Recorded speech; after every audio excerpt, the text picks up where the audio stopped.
Olá, uma boa noite, ou boa tarde, ou bom dia, dependendo do horário que você pode estar assistindo.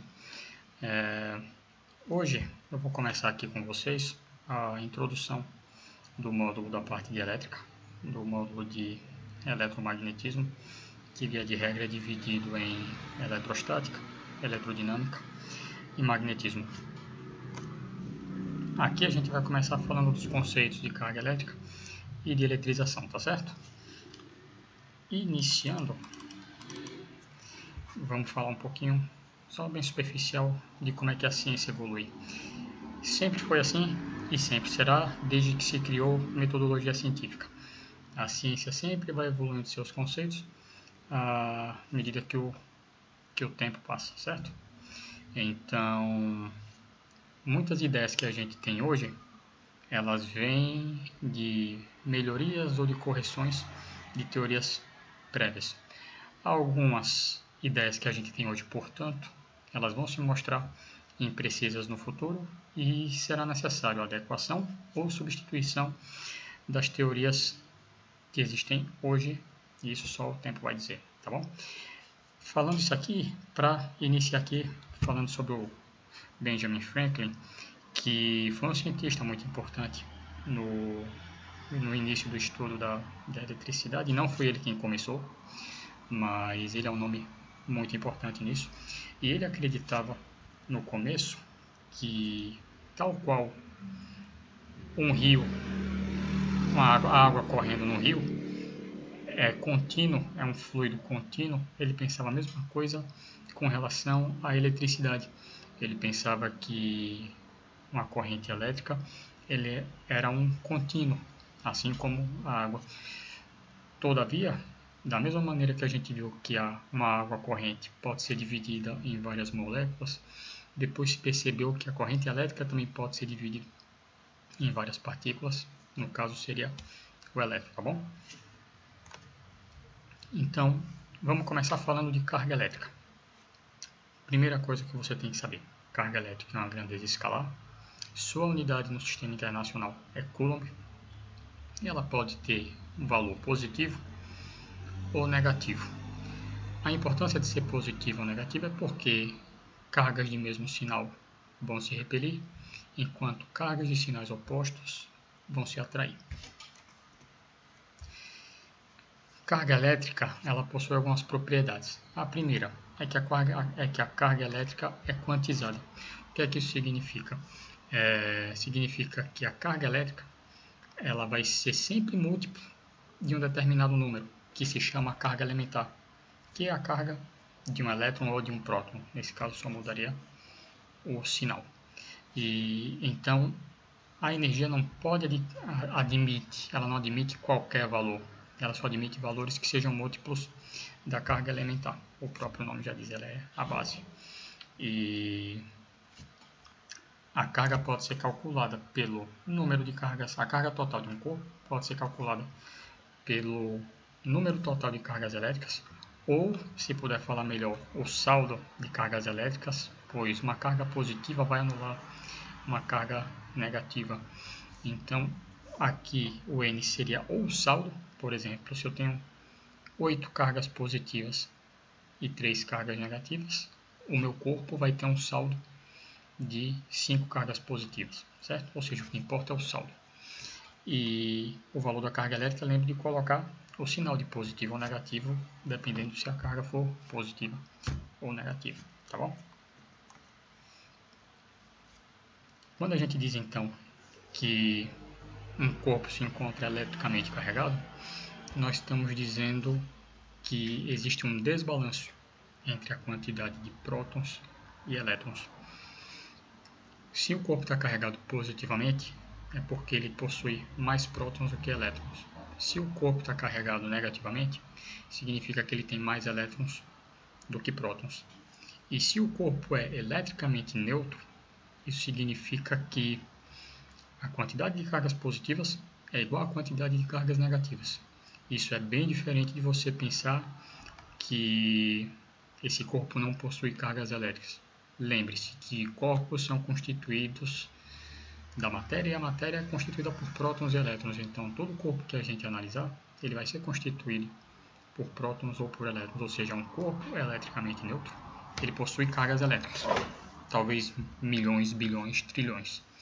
Porém, se esse corpo é eletricamente neutro, significa que a quantidade de cargas positivas é igual à quantidade de cargas negativas. Por exemplo, aqui eu ilustrei. Isso aqui vamos fingir que é um átomo, tá bom? Foi o melhor que eu consegui fazer. Então, se eu tenho um átomo, eu tenho prótons positivos no núcleo e ao seu redor eu vou ter alguns elétrons, certo?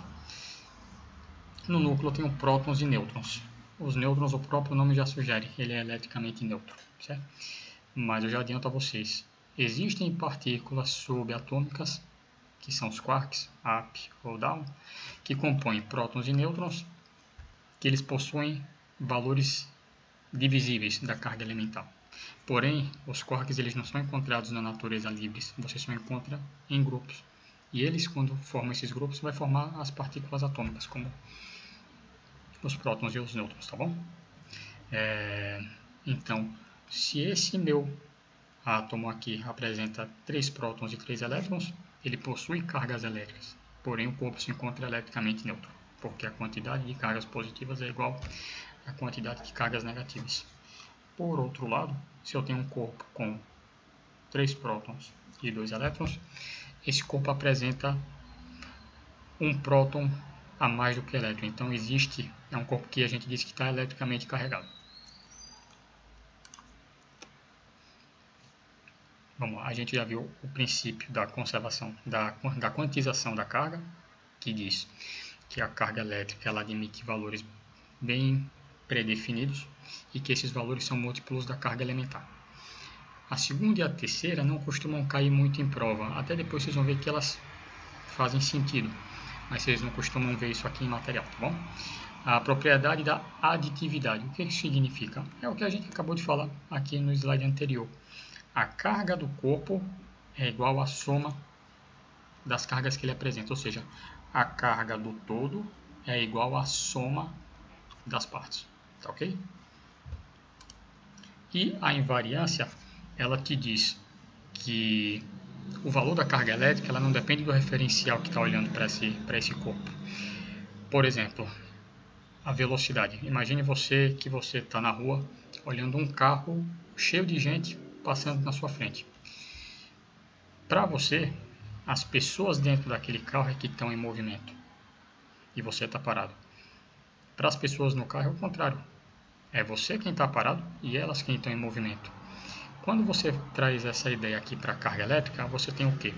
Não importa onde se encontre essa carga e nem quem vê essa carga. Se essa pessoa está em movimento, se esse observador está em repouso, não interessa.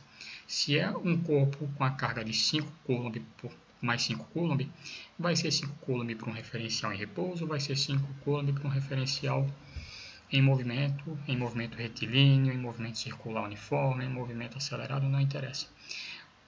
O valor da carga elétrica não depende do observador. É isso que significa a invariância. E por fim, a gente tem que a carga elétrica se conserva. Esse conceito de conservação da carga elétrica e de quantização da carga elétrica são os que são mais cobrados frequentemente, tá certo? O que é que diz o princípio da conservação das cargas? Ele diz que a carga elétrica não é criada nem destruída, ela simplesmente é transferida entre corpos.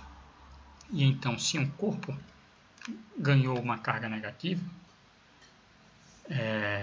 o outro corpo teve que perder. Por quê? Porque a carga elétrica se conserva. Eu não vou ganhar um elétron sem que outra pessoa perca. E se um corpo, por exemplo, ganhou uma carga positiva, algum outro corpo teve que perder carga positiva. Tá certo? Então, o conceito é esse. A carga elétrica, ela se conserva. Ela é transferida entre os corpos. Ela não é criada, ela não é destruída. Por exemplo, vamos aqui. Exemplo 1. Um corpo possui 5 vezes 10 a 17 prótons e 3 vezes 10 a 17 elétrons. Determine a carga elétrica desse corpo. Vamos aqui, como é que a gente faz?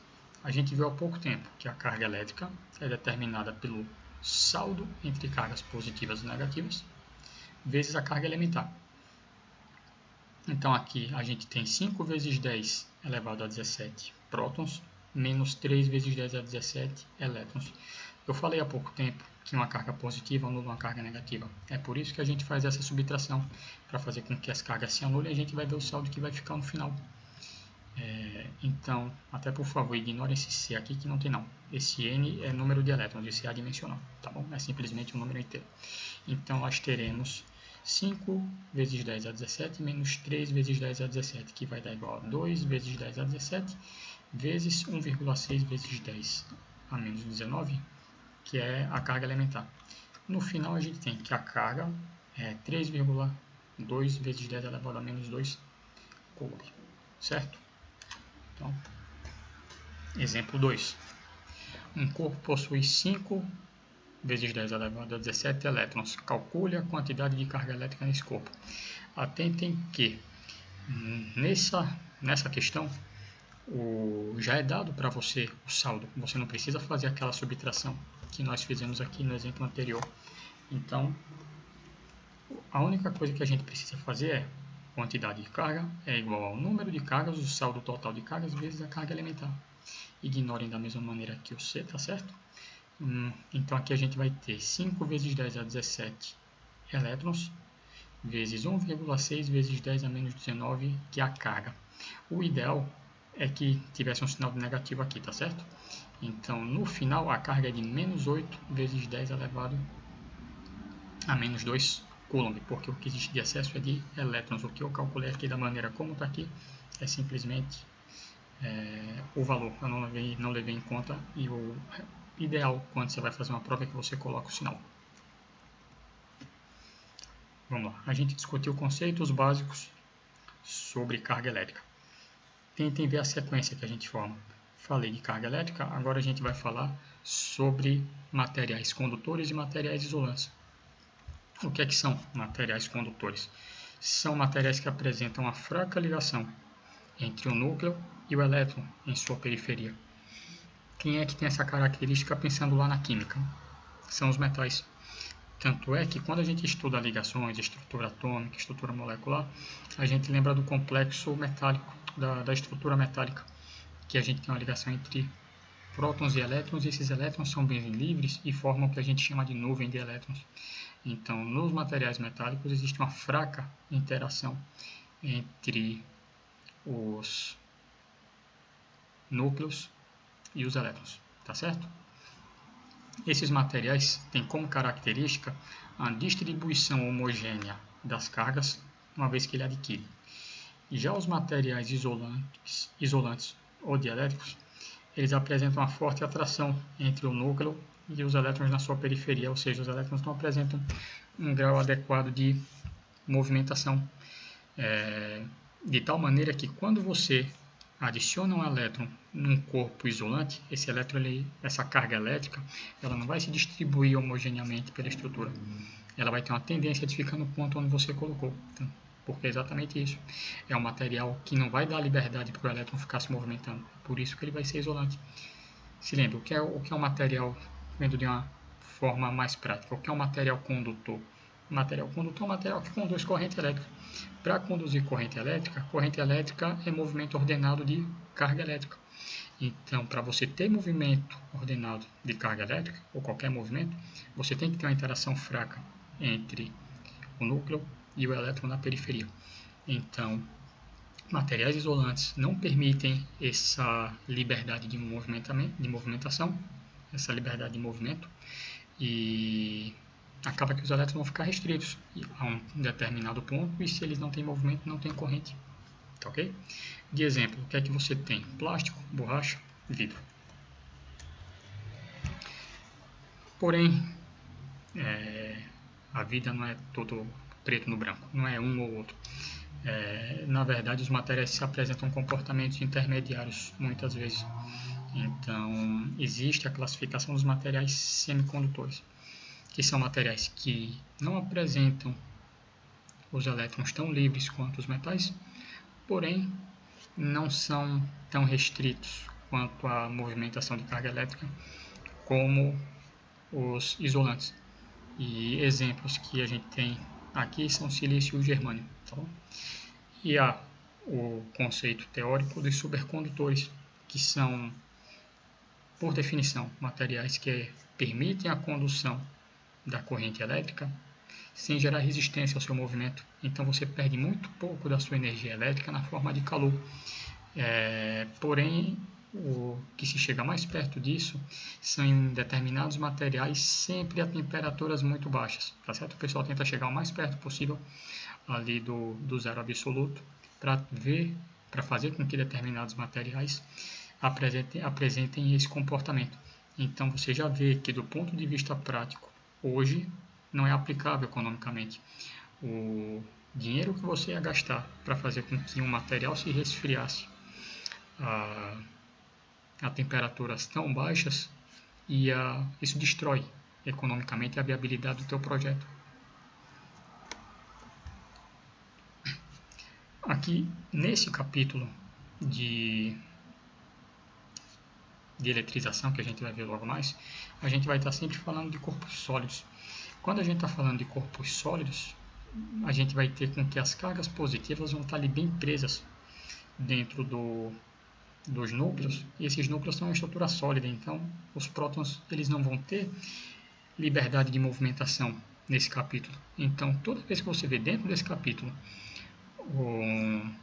falando de troca de carga elétrica, pense que muito provavelmente a probabilidade é imensa de que sejam movimentos de elétrons, não de cargas positivas, porque os elétrons apresentam certa liberdade, principalmente em materiais condutores, e nesses casos de material sólido, os núcleos estão bem fixos à sua estrutura e eles não têm liberdade de movimento. Então, nesse capítulo de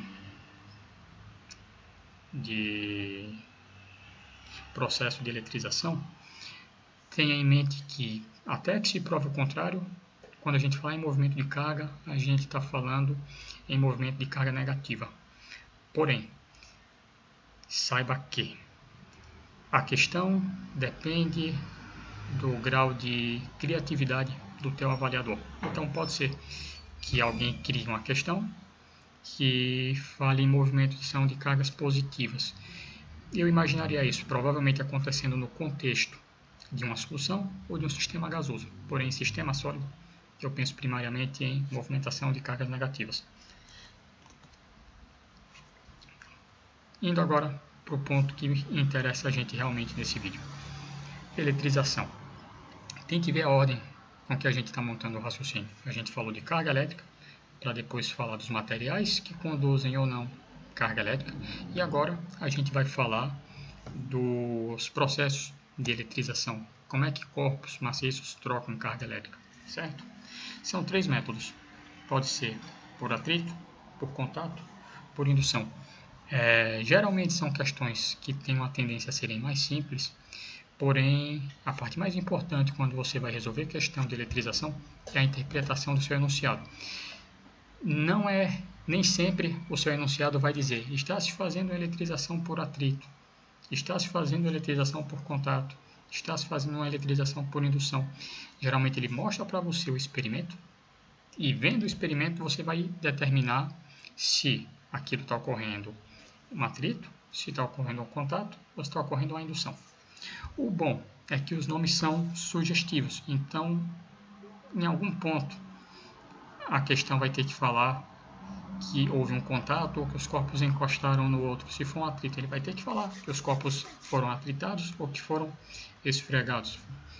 E se for por indução, ele não vai ter nenhum desses outros dois. Ele vai falar que um corpo eletrizado foi aproximado de outros corpos, só, sem qualquer tipo de contato.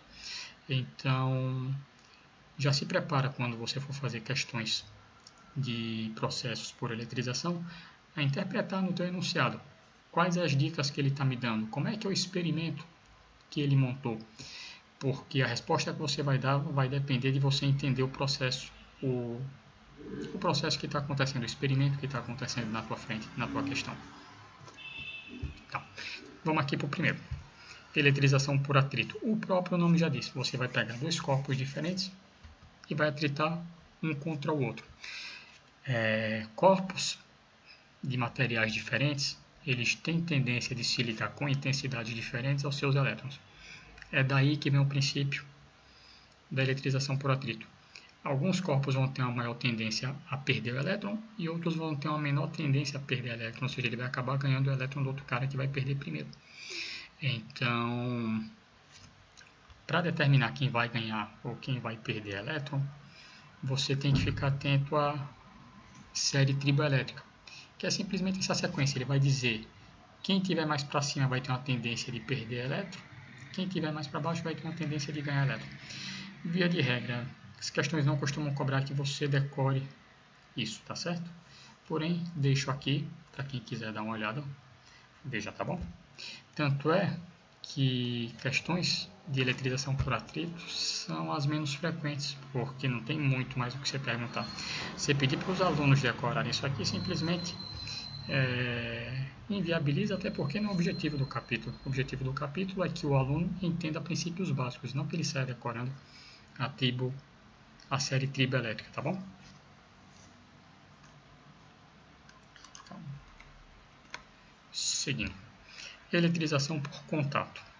A eletrização por contato vai acontecer sempre em situações em que nós teremos dois corpos e esses corpos serão colocados em contato, tá certo? Ou seja, o próprio nome já diz. O que é que acontece? Esses corpos geralmente são condutores e que apresentam cargas elétricas diferentes e vai ocorrer a transferência de elétrons de um para o outro. Comentei já certa vez com algumas das turmas o que é que faz carga elétrica se movimentar. Por analogia, a gente tem que um gás se move por diferença de pressão e carga elétrica se move por diferença de potencial elétrico, tá certo? Seriam os análogos. Então, o movimento entre cargas elétricas vai ocorrer até que o potencial elétrico entre esses corpos fique o mesmo. Porém, nesse momento, eu não quero que você entenda os detalhes do que é potencial elétrico. Em outra aula mais à frente, eu vou comentar isso com vocês, tá certo? Mas como é que costuma ver as questões? Na grande maioria das vezes, as questões elas vai falar para você que as esferas apresentam o mesmo tamanho, as mesmas medidas. Por que ela está dizendo isso? Toda vez que uma questão te apresentar essa informação, ela está te dizendo que se as esferas são do mesmo material e que elas apresentam as mesmas medidas, ela vai estar dizendo para você que no momento em que essas esferas encostarem, a carga elétrica existente entre elas vai ser dividida exatamente na metade. Uma vai ficar com a metade, outra vai ficar com a outra metade. Então, guarde essa informação nesse momento, porque a maioria das questões cobra desse ponto, tá certo? Tá. Só como é que é o exemplo aqui? Desculpa, aqui. Você tem dois corpos com cargas diferentes. No momento em que você os coloca em contato, os dois vão dividir essa carga. Nesse caso aqui, você vê que o corpo maior, ele recebeu mais carga, que é mais ou menos isso, a parte do potencial elétrico. Via de regra, por enquanto, eu vou explicar com mais detalhes em outra aula. Corpos maiores conseguem absorver uma maior quantidade de cargas, certo? Então fiquem só com isso por enquanto. Por isso que esse corpo A ficou com a maior parte das cargas. E como é que eu resolvo questão de eletrização por contato? O princípio que você vai usar daqui, que é importante você entender a propriedade, é o princípio da conservação da carga. Como é que se aplica o princípio da conservação da carga? Simplesmente você está dizendo que a quantidade de cargas elétricas que você tem no começo, antes de realizar o contato, é igual à quantidade de cargas elétricas que você vai ter ao final. Apenas o que aconteceu foi a transferência de alguns elétrons de um corpo para o outro. Só isso. Aproveitar para abrir aqui também o parêntese para tentar expandir um pouquinho o pensamento de vocês. Existe um ponto lá na química em que o princípio da conservação das cargas pode ajudar muito você a entender balanceamento de equações. Quando a gente faz balanceamento de equações, geralmente são dois métodos. Existe um método que você faz simplesmente somando os átomos de um lado e igualando. O que eu tenho de hidrogênio de um lado eu vou ter do outro. Tá? Mas nem sempre é fácil você fazer isso, principalmente em reações de óxido e redução. Então, em reações de óxido e redução, você tem transferências de elétrons e o princípio que você usa para fazer balanceamento de reações por óxido e redução é isso aqui. É princípio da conservação das cargas. Já estou falando isso aqui porque eu sei que é um ponto difícil lá na química. Eu tive dificuldade de aprender, muita gente tem dificuldade para aprender isso, mas a partir do momento em que você consegue manipular princípios, você vai ver como sua vida vai ficar mais fácil, falando-se em preparação para a prova, em muitos aspectos, certo? Então, ou seja, princípio da conservação das cargas, simplesmente você está dizendo que a carga elétrica no começo, ou seja, a soma das cargas elétricas no começo é igual à soma das cargas elétricas no final. A única coisa que acontece é que vai ter elétrons que vai passar de um lado para o outro, mas a quantidade vai ser a mesma. Você não vai criar elétron, você não vai destruir elétron, tá bom? Exemplo 3. Duas esferas idênticas, A e B, carregadas com quantidade de carga de A, 2 Coulomb, e B, menos 8 Coulomb, são postas em contato. Qual a quantidade de cargas das esferas após atingir o equilíbrio? Tá, vamos lá. Vocês acabaram de ver que eu estou falando de eletrização por contato, aquelas que vocês já devem esperar que seja uma questão de eletrização por contato. Porém, quando você estiver fazendo a prova, não vai me ter lá explicando, infelizmente. Então, já começa a treinar de agora. Vê com bastante atenção o teu enunciado. O que é que ele está lhe dizendo? Primeira coisa, duas esferas idênticas. Opa, você já ligou. Já tem que ligar aqui. Opa, se as esferas são idênticas, significa que a quantidade de cargas será dividida entre os dois. Certo? Ele fala, tá, qual a carga pode atingir o equilíbrio? Tá, ok. Assim, outro ponto. Era isso que eu queria falar, eu esqueci. Além dessa questão de que as cargas vão ser divididas de maneira homogênea entre os dois corpos, de maneira simétrica, você tem aqui que ele fala que as esferas são postas em contato. Ou seja, a questão te falou que é um processo de eletrização por contato e a questão te falou que as esferas são idênticas. Então ela já lhe deu as duas informações que você precisa para resolvê-la. O processo de eletrização e como é que vai ocorrer a distribuição das cargas durante esse processo. Então, como é que fica? Aplicando-se o princípio da conservação da carga, você tem que a carga de A no começo mais a carga de B no começo vai ser igual à carga de A no final mais a carga de B no final, certo? Vamos aqui, a carga de A no começo é 2 Coulomb, a carga de B, menos 8 Coulomb. E aqui a gente tem carga final de A, carga final de B. O que é que acontece? Se as esferas são idênticas, a carga final de A é igual à carga final de B. E a gente viu que quando a gente soma as cargas ali do começo, 2 menos 8 vai dar menos 6. Então eu já sei que eu tenho uma carga de menos 6 Coulomb e que ela vai se distribuir de maneira simétrica entre esses dois corpos. Então se eu tenho um saldo de menos 6, ele vai ter que se dividir menos 3 para um corpo, menos 3 Coulomb para o outro corpo. Então, resposta, menos 3 Coulomb para cada corpo. A questão é simples, porém, entenda os princípios, não tente simplesmente seguir decorando. Se você absorver esse princípio da lei da conservação das cargas, em outros pontos da física isso pode facilitar a tua vida também, como as leis de Kirchhoff, que a gente vai ver lá na eletrodinâmica, tá bom? É um princípio muito importante. Entenda, princípio da conservação da massa, princípio da conservação da energia. Você vai precisar deles em química e em física em diferentes pontos, tá bom? Aproveitando, se você prestar atenção, aproveitando para ligar em outro ponto mais longe, lei da conservação das massas, onde é que aplica na química? Na lei de Lavoisier, aquela que diz que... E vou acabar esquecendo aqui. A lei de Lavoisier diz em resumo, quando você tem reações químicas, você simplesmente rearranja os elétrons que estão na reação, ou seja, tanto é que se chama lei de Lavoisier, lei da conservação das massas, ou seja, a massa dos reagentes é igual à massa do produto. Pronto. Quase que não foi, mas espero que tenha ficado claro. Se não tiver ficado claro, pode perguntar, vocês têm acesso a mim e sabem que eu adoro responder, tá certo? Dando seguimento, a gente vem agora para eletrização por indução. Tá. O próprio nome já está dizendo, você vai induzir e você nem vai ter o atrito e você não vai ter o contato. Então, como é que você faz eletrização por indução?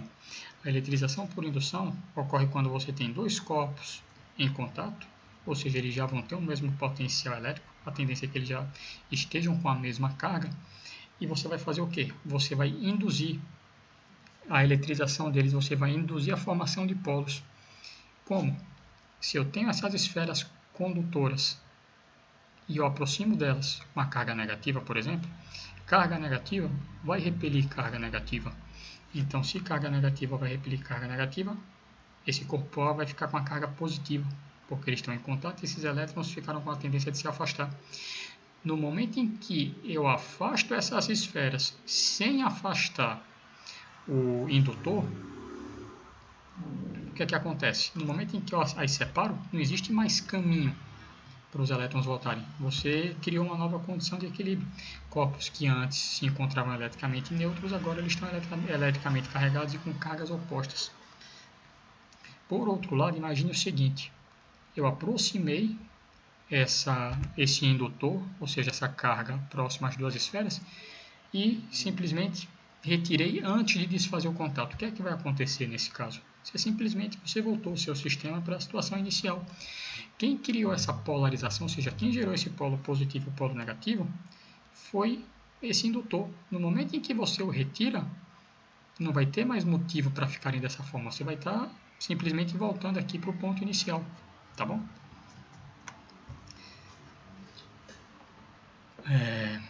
Questões de eletrização por indução podem ter duas maneiras. Primeiro, a maneira como está descrita aqui. O que é que você tem que observar? Sempre você vai ter dois corpos em contato e vai chegar um indutor que não vai encostar neles, um indutor previamente carregado. Aí, se você olhar para aqui, talvez não fique tão claro. Você fala, Diego, mas você me disse aqui em cima que você sempre vai ter dois corpos em contato e um indutor que não entra em contato. Cadê o outro balão em contato? O que é que acontece? Esse balão A, ele está ligado à Terra. Ou seja, os dois corpos em contato que você tem nessa forma de enunciado é simplesmente o balão A e o outro balão é a Terra como um todo. E nesse tipo de questão, veja a Terra como um grande armazém de elétrons. Ela tem tanto a capacidade de receber elétrons, se for necessário, como ela tem a capacidade de fornecer elétrons, se for necessário. Então, a Terra ela vai fornecer o que você quiser, vai depender do indutor que você coloca, tá bom? E o que é isso aqui? É o fio terra. O fio terra, ele vai ligar o teu condutor à Terra. Ele é o meio que vai permitir, ele é o meio do contato. Ele é quem permite o contato do seu balão com a Terra, tá certo? O que é que acontece? Da maneira como o desenho está formado aqui, você pode ficar com a equivocada ideia de que para subir elétrons aqui, o fio terra tem que estar encostado aqui nesse lado positivo de A. Não tenha isso na tua mente. O que vai atrair os elétrons para subir, no fim das contas, é o indutor. É o indutor que vai estimular a subida dos elétrons da Terra para cá. E não essa carga positiva. Ou seja, tenha bem na tua mente.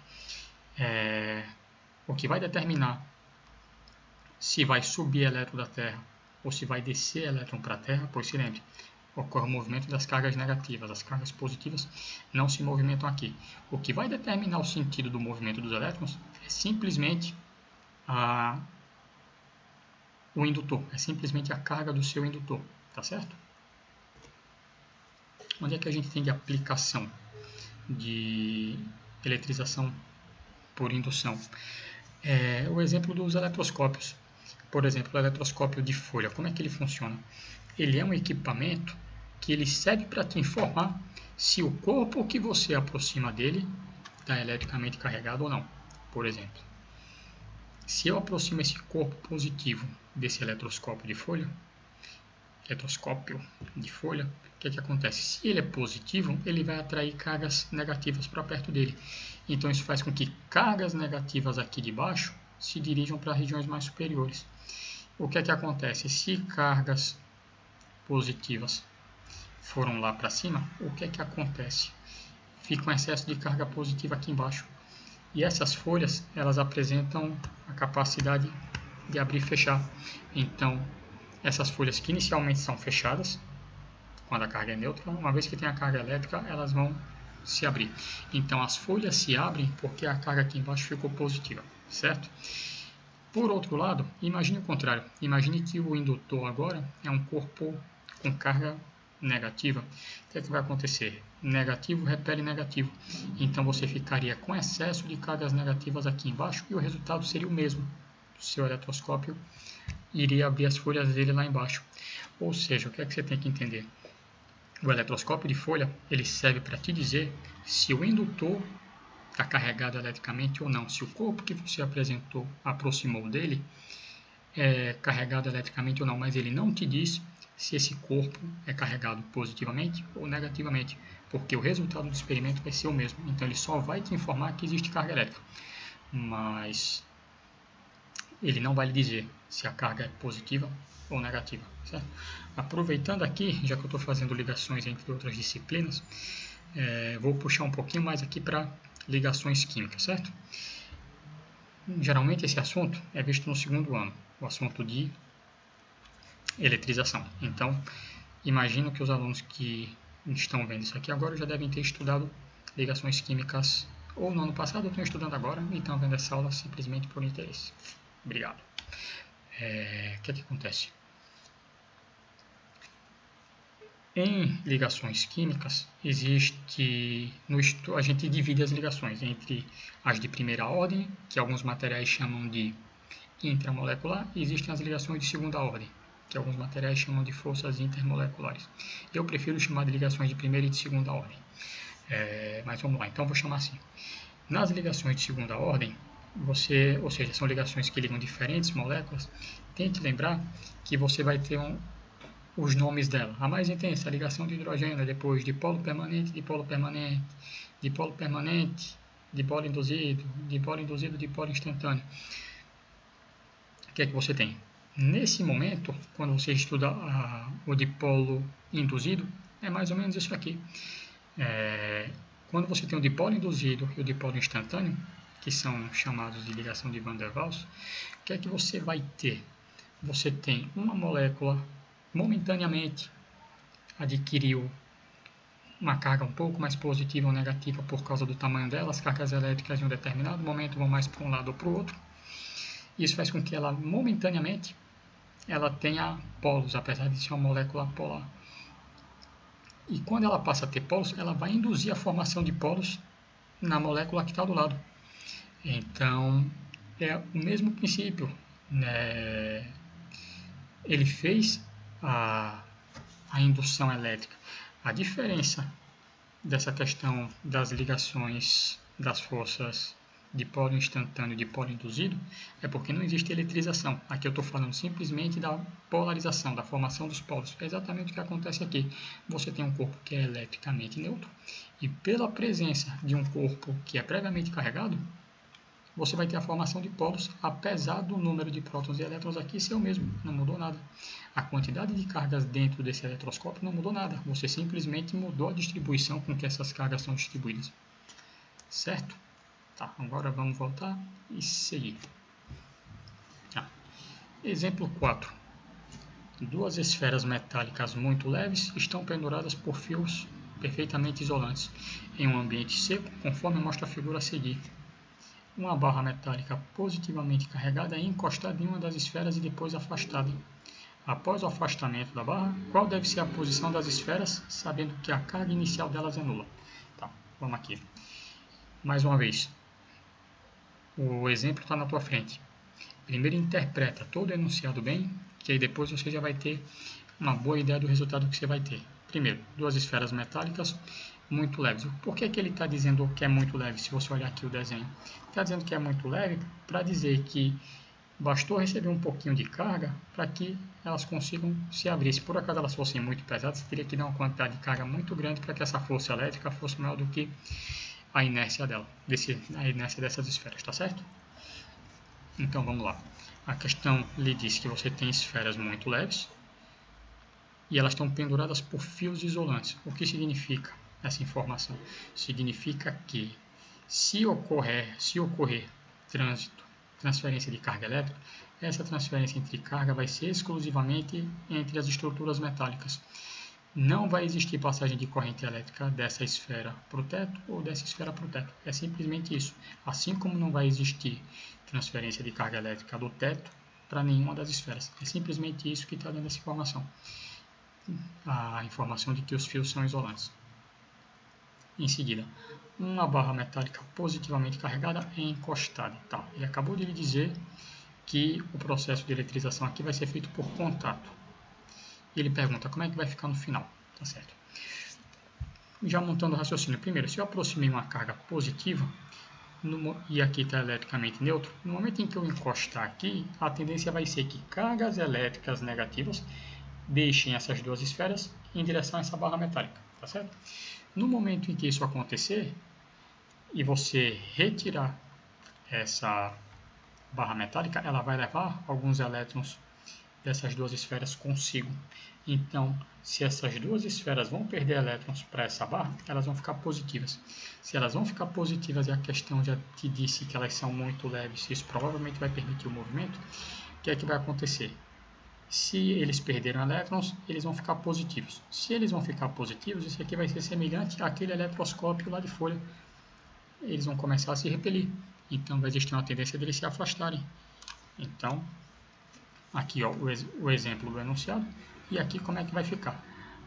Ou seja, a resposta. Letra A, mas perceba isso, é isso que eu quero que vocês consigam fazer. Chegar num ponto em que vocês, quando terminam a leitura do enunciado, vocês já entenderam o experimento. Você não precisa ficar olhando para as alternativas para tentar eliminar. Mas vamos lá, vamos supor que você teve dúvida na leitura, não ficou muito claro, você pegou uma coisa ou outra. Vamos lá. Se você simplesmente tiver entendido que aqui vai acontecer um contato e que carga positiva vai atrair cargas negativas, você já sabe que essas esferas aqui elas vão ficar com carga positiva, já que elas vão perder elétron. Se as duas vão ficar positivas, você já eliminou item E, item C, item B, e aqui o D está dizendo que eles estão neutros. Não vai ser. Em resumo, acaba sobrando somente a alternativa A, tá bom? Vamos agora para o exemplo número 5. A figura abaixo representa um condutor A eletricamente neutro ligado à Terra. Aproxima-se de A um corpo B carregado positivamente. Pode-se afirmar que, antes de ir para as alternativas, interprete o enunciado.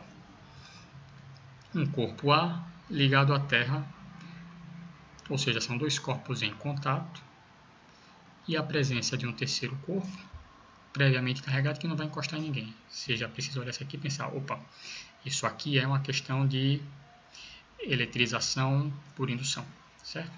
Aí vamos aqui para as alternativas. A alternativa é a troca de prótons? Não, se lembre, o que vai acontecer aqui é movimentação de cargas negativas, não de cargas positivas. Não pode ser. D, os prótons da Terra são atraídos? Não, o que existe é movimento de cargas negativas. C, os prótons de A escoam? Não pode, pois o que ocorre é o movimento das cargas negativas.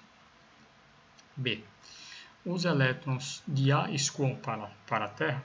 Se lembre, quem é que vai determinar se os elétrons vão subir ou descer? É o indutor. Então, se o indutor é positivo, ele vai atrair cargas negativas na sua direção. Então, a resposta correta, item A. Exemplo 6. Deseja-se carregar negativamente um condutor metálico pelo processo de indução eletrostática. Nos esquemas 1 e 2, o condutor está fixado na haste isolante. F é o condutor, que permite o contato com a Terra, e os pontos A, B e C são pontos no condutor. Tá. Olhando esse enunciado, ele já disse para você o que é que acontece, qual o tipo do processo de eletrização. A questão já lhe entregou. O que é que ele te pergunta? Qual o processo adequado para que ele fique carregado negativamente? Veja aqui, primeiro, o que é que vai determinar se o que vai fazer esse condutor ficar carregado negativamente? É que suba elétron. E se lembre, o que é que vai determinar se vai subir elétron ou se vai descer elétron? É um indutor. Então, primeiro, você já sabe, olhando, não pode ser o esquema 2, porque pelo esquema 2 vai subir sempre, quer dizer, sempre vai descer elétron, tá bom? Ou seja, o esquema 2 não pode ser, não tem chance. Então, qualquer alternativa que fale que é o experimento 2, você já tira. Então, você já tira aqui o esquema 2, ou seja, já foi B, C e E. O esquema 1, no item ele diz que o esquema 1 liga necessariamente F em C. Não. Se lembra que a gente falou, nesse processo de eletrização, tanto faz o ponto da esfera ou o ponto do condutor onde você vai ligar o fio. O que vai determinar para você se vai subir elétron ou se vai descer elétrons é o indutor. Então, tanto faz se você ligar em A, B ou C. Então, a resposta item D.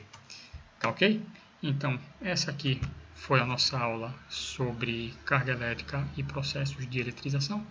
Espero que vocês tenham gostado. Além disso, espero que vocês estejam todos bem. E eu fico à disposição, tá bom? Bons estudos e a gente se vê na próxima videoaula. Tudo de bom para vocês.